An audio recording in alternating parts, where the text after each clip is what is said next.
Welcome, SACE family, to our webinar series on personal financial planning. Please note the URL at the top. You'll be able to use this to submit questions throughout the webinar. We'll collect your questions and answer them after the presentation in our Q&A session. Also note that you'll have the option to select anonymous as you submit each question. Our presenter tonight is Tan Pham from Morgan Stanley. She's been a financial advisor for 10 years.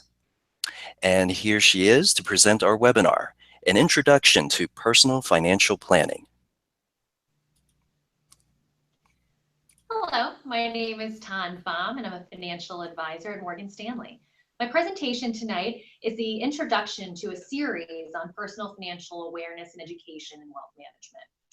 We will begin to answer questions and give you the tools you need to help work toward financial peace of mind. The presentation will give you a sort of roadmap as you build out a team of professional advisors who will help guide you as you make decisions today, which will affect your future and that of those closest to you. Let's start with what you need to consider before you start the search for a financial advisor. What's most important? First and foremost, you need to look for an advisor who understands what's most important to you. As I gather information from someone I've just met and starting to assess their situation, I like to put everything into a framework based on 3 hurdles. Do you have enough for yourself? Can you help and support your family? And how are you going to create a legacy or impact the community around you? It's important to understand that you need to work with a team of advisors and professionals to satisfy clearing each of these hurdles in this order. Solidifying stability for yourself and maybe a partner or spouse first is how you ensure security for your family. Only then can you look to support causes and the communities that mean the most to you. While working to clear each hurdle, you're developing an understanding and a plan, really, for what you already know, what you can control, what you don't know, what you can't control. So keep this framework as a reference as we explore each of life's hurdles. Okay, so let's begin with how you need to assess your own situation. Your employer benefits plans are a great place to start. Tax-favored savings like a 401k account need to be reviewed and rebalanced regularly. I'd say probably at least annually. Employer-sponsored retirement plans are often the biggest piece of a person's retirement plan. These accounts, how much to save in them, how they're invested, are your responsibility. You have to make the investment elections and changes as needed. Be sure you also know who your beneficiaries are and that this gets updated as you encounter life events. This is a nice tie into other benefits you might have through your employers, like group life insurance, long-term care, disability insurance. Everyone has different needs in this department, so depending on who and what you're trying to protect, you need to answer this question. If you were unable to perform your job and receive income for any variety of reasons, who would need your income replaced? Is it just you? Is it a spouse? Is it your extended family? Be sure you know the answer to these questions before you decide how much insurance you need or what types of insurance you're really looking for. HSA and FSA, so health savings accounts and flex spending accounts, are becoming more and more popular with employers these days. So be sure you understand the differences between the 2 types of plans and whether or not your employer has any restrictions in addition to what the IRS has over these plans. Making decisions on how to use all of these benefits today will directly impact your ability to have financial freedom down the road. Understanding of what you have available to you at your employer, you're ready to take a look at what you might need to do outside of those employer benefits plans. A consideration that some SACE members might have is citizenship and U.S. residency status. Depending on what your status is, you're going to answer questions in a liability and legal review a little differently. A liability review looks at your insurable interests. How much and what are you at risk of losing and how? It also looks at your debt obligations, so that's student loans, mortgages, and those types of obligations. As you work through this, if you have financial interests in other countries or are not US citizens, all of these things have to be reviewed in a different context. So working with advisors, whether they be financial advisors, attorneys, insurance specialists who have an expertise in international regulations is key here. Your legal review involves crafting a series of documents that help protect you when you can no longer act on your own behalf. This is very important. These documents can include financial and healthcare powers of attorney, wills, living wills, and trusts. I would recommend starting this conversation with a financial advisor before meeting with an attorney who bills you by the hour. The end goal here is to protect your assets and be sure that your assets are going to be used for you in the event that you can't make decisions for yourself. So once you've checked this box for yourself, it's only then prudent to consider if you have enough for your family. So if we'll move on to the next slide here, you need to identify in your plan. It could be children, so saving for education or any other special needs they might have before incurring the costs of education. This could also include elderly relatives. Is someone going to be moving in with you, or maybe you're going to be charged with funding assisted living, independent living, or even nursing home care. So understand what maybe your responsibilities might be down the road.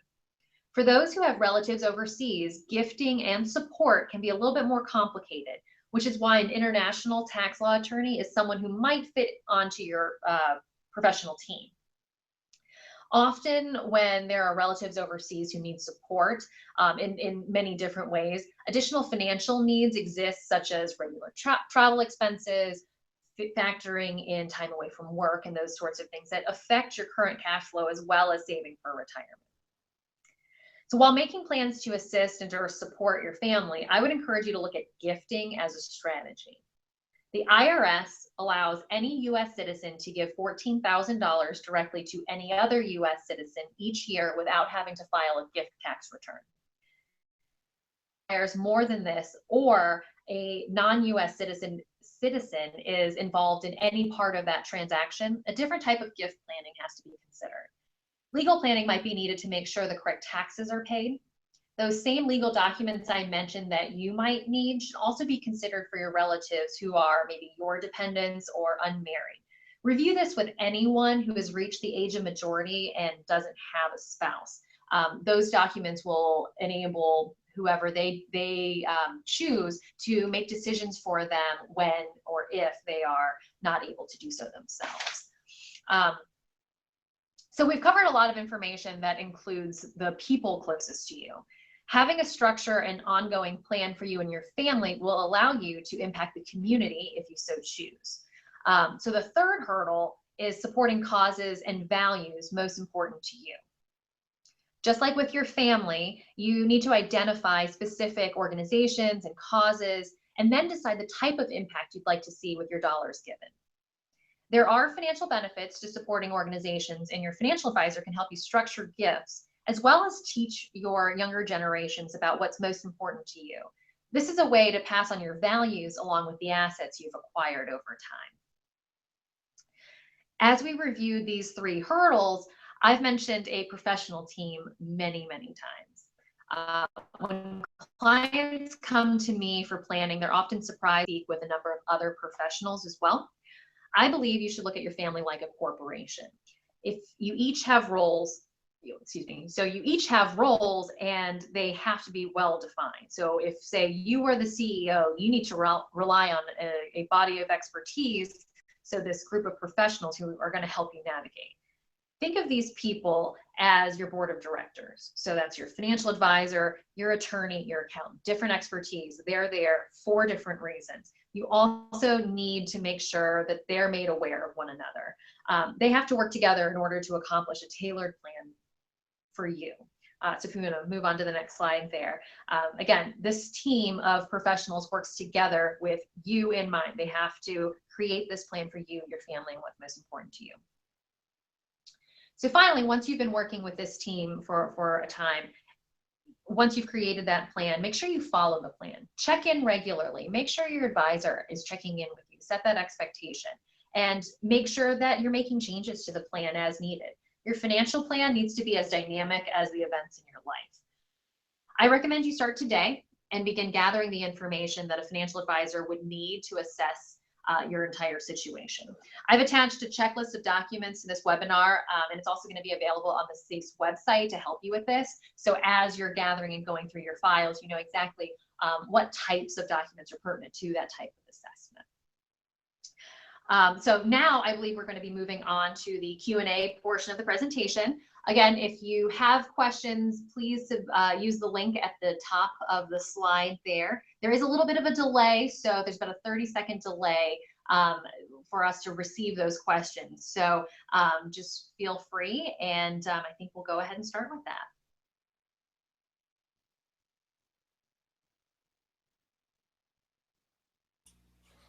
Okay, just a little housekeeping. We're going to make some adjustments here and see if we can activate the question area. It seems that folks are unable to access the slides with the URL, so bear with us a moment.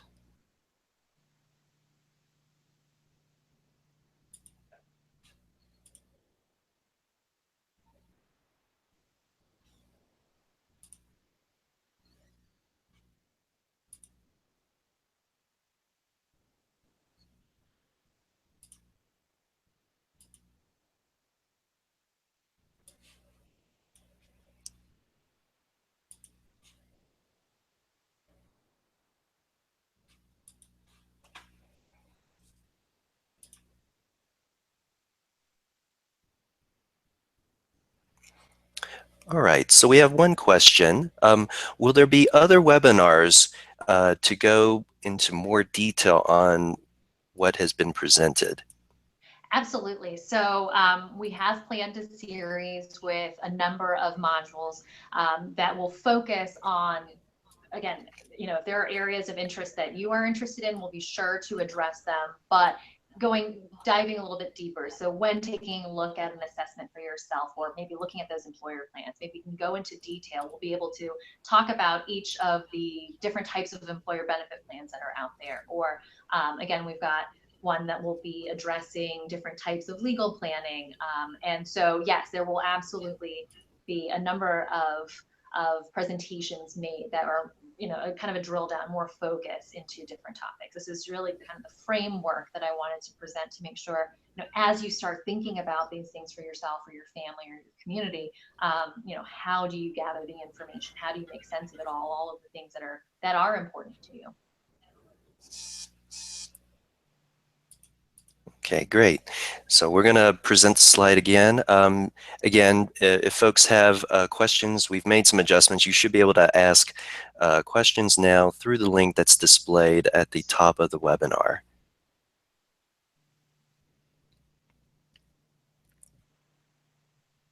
And all of my contact information is available there on the last slide. So if you would like to contact me directly with any personal questions, please feel free to do that anytime.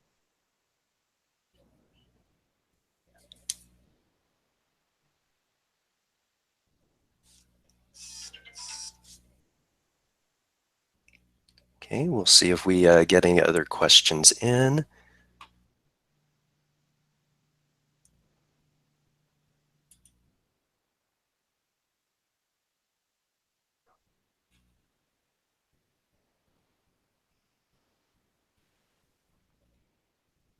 Okay, so we have one question here. In looking for financial advice for a financial advisor, what are things to consider? You know, I think one of the most, well, I think the most important thing to consider is, okay, this kind of sounds silly, but kind of going with your gut. You need to be able to trust this person. So once you've gone through taking a look at credentials, education, the type of structure that they have within their teams, you know, if this person goes on vacation and you need something, you know, who's their backup? Those are very important. I think the most important thing to consider is level of trust and security. So this person needs to understand and continue to want to learn more about you, your family, your needs, so that their recommendations go certainly beyond portfolio construction and investments. I think that level of trust and communication is also very, you know, they go hand in hand. So once you've checked them out, and we can certainly go into more detail there, but understanding where they're coming from, and their firm and what resources they have, I think above all that you trust this person, you have a good feeling about them, and you feel like you can call them and discuss very private and intimate details about your life and your finances. That can be extremely personal for most of us. So be sure you are comfortable with that person.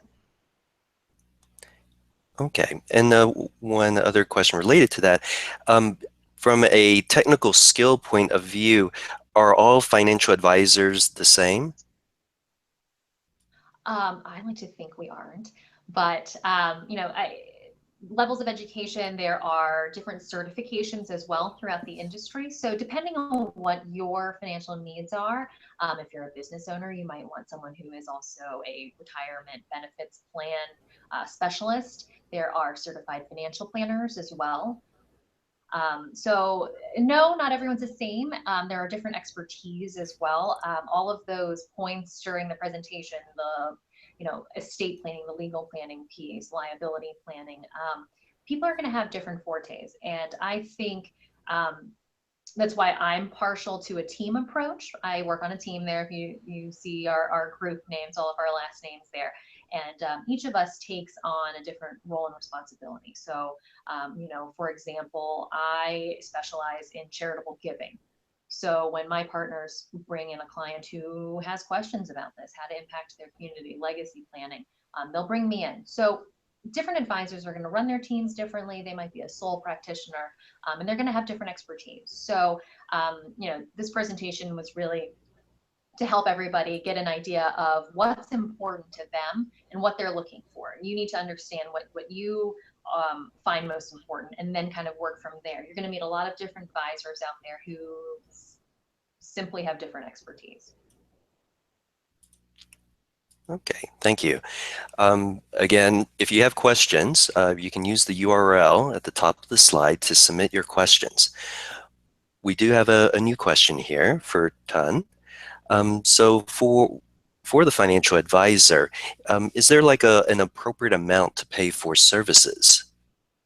Um, it goes back for me, it's value add. The way I get paid in the business, it's actually managing your assets. So the advice kind of comes with the territory, if you will.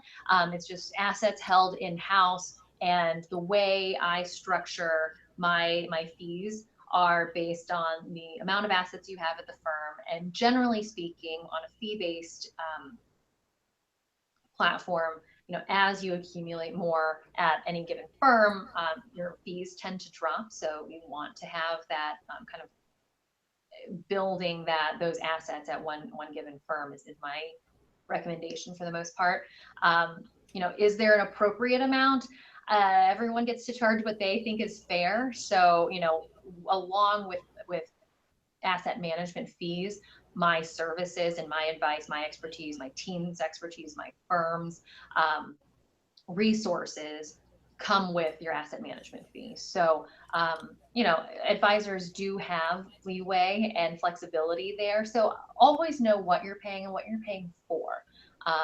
What is the value add? Maybe it's not just a matter of, again, asset management, but wow, you're really working with someone who knows your family, is that first phone call you make outside of the family if something happens, good or bad. So is there an appropriate amount? There's, the industry average for a fee-based account is somewhere in the neighborhood of 1.5%. So, if that's any indication, but again, it all goes back for the most part to how much you're investing, and what your needs are. What services do you need? Okay, thank you. And regarding the financial advisor again, you had mentioned the trust factor. Do you have recommendations on how one determines the, to figure out that they can trust a financial advisor? Yeah, it's kind of time spent. So I think if you can walk away with a real understanding of what this person does day to day for their clients, I think tenure in the business is very telling as well. I think level of education and certifications, and again, under the expertise is there. But as far as developing that trust, I think it comes with time. I've been in the business for 10 years, and my partners have been in the business for well over 35 years. And there are clients who've been there since day one, and there are clients who are not yet clients, but we're building that rapport, and it can take, for some people it's a shorter amount of time to develop that trust, and for some others there's they're willing and they need more time, and I completely understand that. I mean, you're essentially writing that check for your life savings to someone who you might not know. So I think, take your time. You shouldn't feel pressured. I think that's another important factor, that you shouldn't feel pressured to move assets or make that investment right away after the first meeting. Take your time and really assess how you feel about being able to communicate some of those private matters and concerns with this person. Okay. And speaking about time, we have a couple questions related to that. First, is there a good time to get input from a financial advisor? And, starting out as a young professional, are there a few things that you should be thinking about? I think starting out as a young professional, this is a great time to sit down with a financial advisor. You hopefully shouldn't be charged to sit down with someone to get an assessment and start planning. When you're in the accumulation stage, whether that's at the beginning of it, the middle, or as you're coming into retirement, you're going to have to start spending the assets you've accumulated. You need to have a plan. And you want to be comfortable with it. So, if you've come up with your financial savings plan, and I'm going to, save X percent of my pay, let's make sure that that's going to be enough, or maybe you're over saving for some of those goals. Sitting down with a financial advisor just as soon as possible to review what your needs are, so that someone can ask you those questions that maybe you don't know to ask. And to have you consider things that you haven't considered yet. So I say the sooner the better. If you haven't sat down with a financial advisor before, can't hurt. Give me a call, give someone a call, and tell them you haven't met with an advisor before, and you're really trying to take a look at, kind of the state of the union today in your household and what it looks like. And be sure you have an idea of where you want to take that, or again, what roadblocks or obstacles are coming down the road. This is the professional to help you navigate. Okay, great. We have a couple of questions related to the culture. So would there be any benefits or for having an advisor of similar cultural background?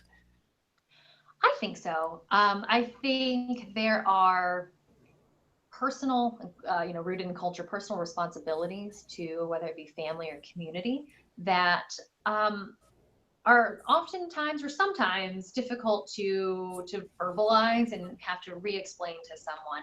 So I think having that personal connection, this is I'm in a business of relationships and understanding the people I work with.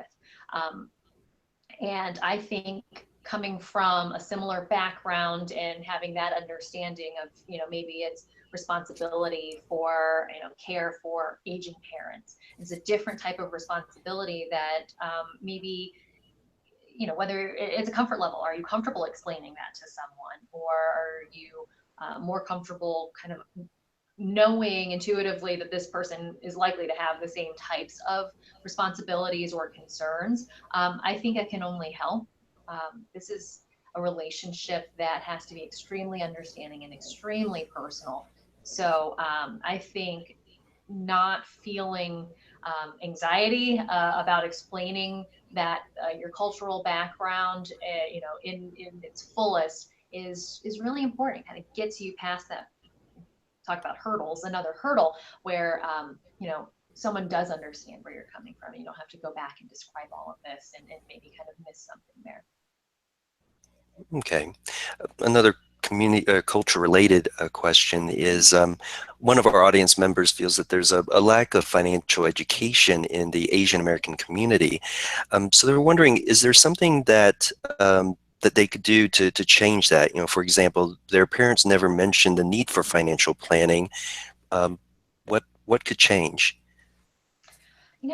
I think it's presentations like this, or an encouragement to enter the industry. I know this is on the other side of the career spectrum for some, but getting out there and trying to educate yourself first and foremost. And then it's my personal crusade, especially in the I think the Asian community is extremely underserved in this area. There are very few advisors. I live in Cincinnati, and there is one other East Asian financial advisor, and he's in my office. He's just down the hall. So I think it's partially on our side as an industry, and I'm pushing for that personally within my firm. I mean, there are 17,000 advisors at Morgan Stanley, and I don't know that there are enough Asian advisors out there, but opening up that communication. I think I agree with you that the older generations, this is a very private matter, and even something that isn't discussed within the family.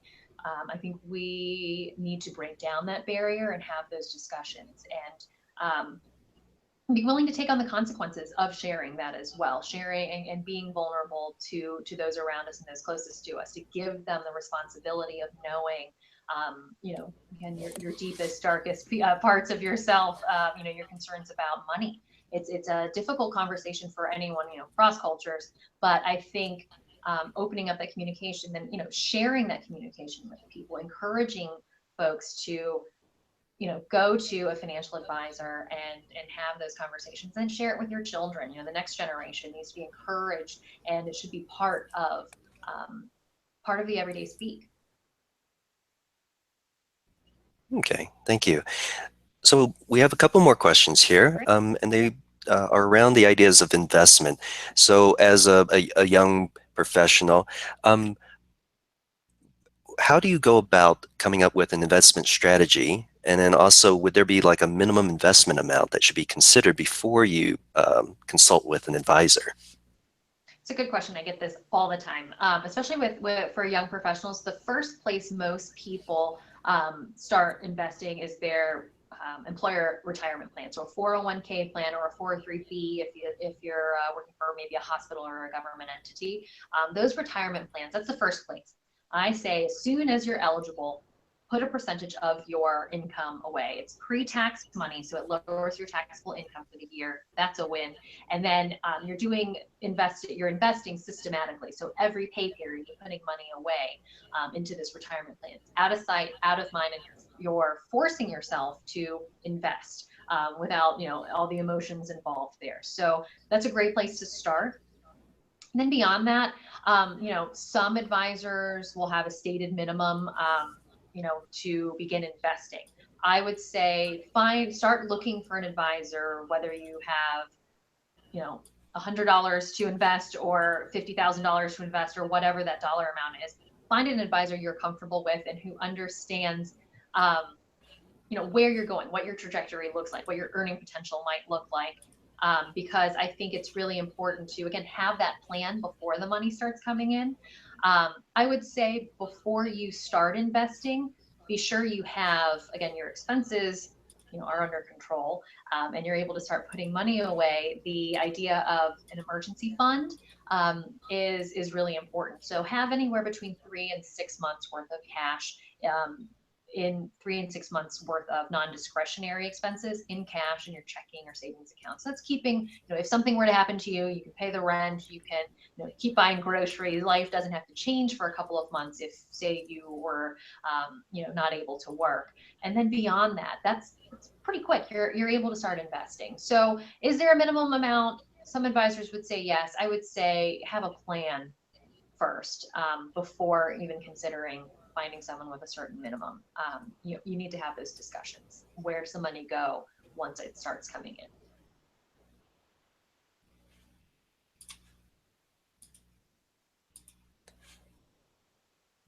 Okay, well, thank you, Tan. I believe we are towards the end of our Q&A session, although looks like we have one more, time for one more question here. So how does one go about planning for early retirement, considering like Roth IRA maximums versus 401k maximum contributions? What goal, if you're expecting to be in a higher tax bracket when you retire? Things to plan for, what is early retirement to you? I think that would be the first question. A financial plan is going to work backwards from there. So, if it's age 60, that's an early retirement, or age 55, um, you're going to really have to buckle down. And so I would say, first step is maxing out your 401k contributions. So, that $18,000 a year pre-tax money. And then after that, depending on your income level, having some sort of IRA strategy. So that's an individual retirement account. That's an account outside of your employer plan, but there is an annual max that you can put into these types of accounts. So you can only put $5,500 into any type of IRA a year until your age 50, and that's 6,500. So, is that going to get you there? My guess is no. Then again, it's then building out those investment brokerage accounts outside, so your saving and taxable accounts as well. And we'll definitely get into that in other modules and other presentations. But things to consider will be tax favored types of accounts. So again, those retirement savings accounts, maximize those contributions. Make sure you're putting in what those limits are. But then beyond that, making sure that you're aggressively saving in these in other investments. All right. Well, thank you, Tan, for presenting our first webinar in this series. We have her contact information on the slide now. And if you have feedback about this presentation, go ahead and just email us at content-feedback@saseconnect.org. And we thank you for your participation. Uh, be aware that we will be producing additional financial webinars in the future. Please look to our website, saseconnect.org, and our Facebook social media channels for any announcements and timing. Thank you very much. We will end the broadcast now.